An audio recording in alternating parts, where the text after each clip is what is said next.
80-hour weeks for almost 10 years. That was the price he paid gladly, and he thought it was cheap.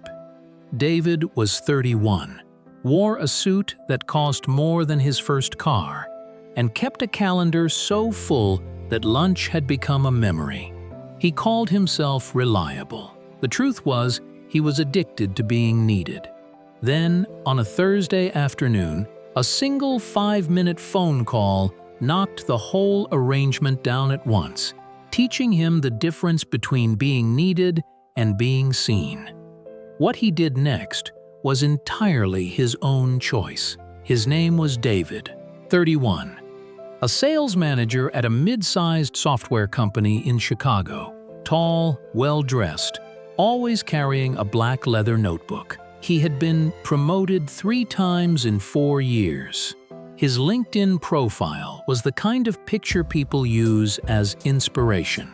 But if you opened the door to his apartment at 9 at night, you would find takeout containers on the counter, a bed that had not been slept in for 2 nights, and a single window that looked out over the city as if something were happening to other people. For years, David had repeated the same line to himself. Just one more strong quarter, just one more closed deal, just one more promotion, and then I'll rest. And then I'll call mom back, and then I'll go to the gym, and then I'll end the silence in this apartment. But every time he reached a goal, a new one rose up in its place. His calendar was a wall of meetings. His lunch had been devoured. On the hallway table, his sister's last birthday card had sat unopened for 6 weeks. His fiancée, Rachel, had moved out 3 months earlier. She didn't shout when she left. She just said quietly, "I'm tired of competing with your inbox." And that night, David didn't cry. He opened his laptop and answered 14 messages, and he told himself, she'll come back when things settle down. He believed it the way a drowning man believes in tomorrow. Then Thursday came. The office was empty by 6. David was still there. A deal that should have closed that afternoon had stalled. The client wasn't picking up. His phone was hot in his hand. He hadn't eaten since breakfast. His chest was tight, something he'd been ignoring for weeks. He was on his 4th coffee when the phone finally rang. But it wasn't the client.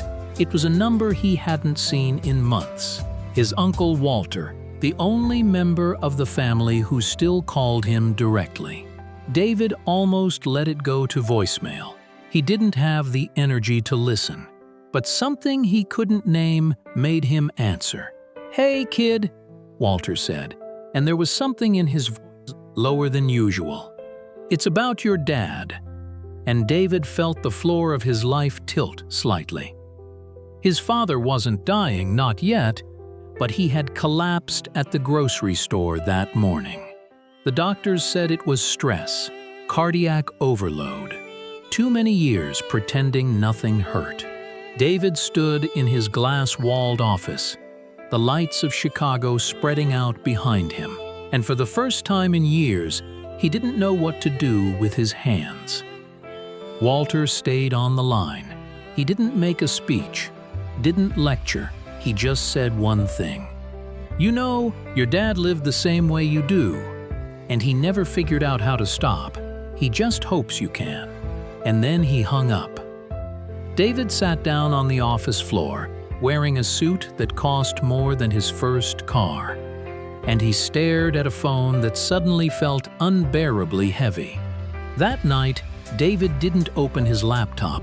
He drove to the hospital and sat beside his father, whose eyes were closed, whose hand was thin in a way it had never been before. And he understood something he had spent 10 years trying to ignore. Work would never return his love.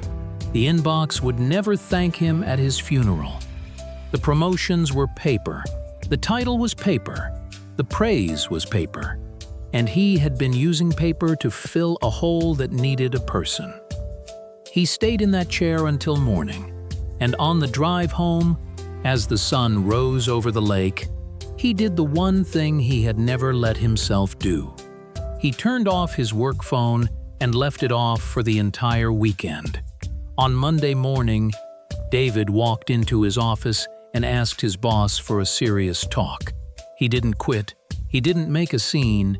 He just said, "I'm going to start ending my day at 6. I won't answer emails after 8. I'll be sick when I'm sick, and I'll be human when I'm human." His boss raised an eyebrow, and he said, "Let's see how that goes." And the first month was harder than David expected. He had 2 relapses, one when an important client threatened to walk, and another when an old fear whispered that he was throwing his career away. He stayed up until 2 in the morning typing replies. He had promised himself he wouldn't type, but each time he caught it sooner.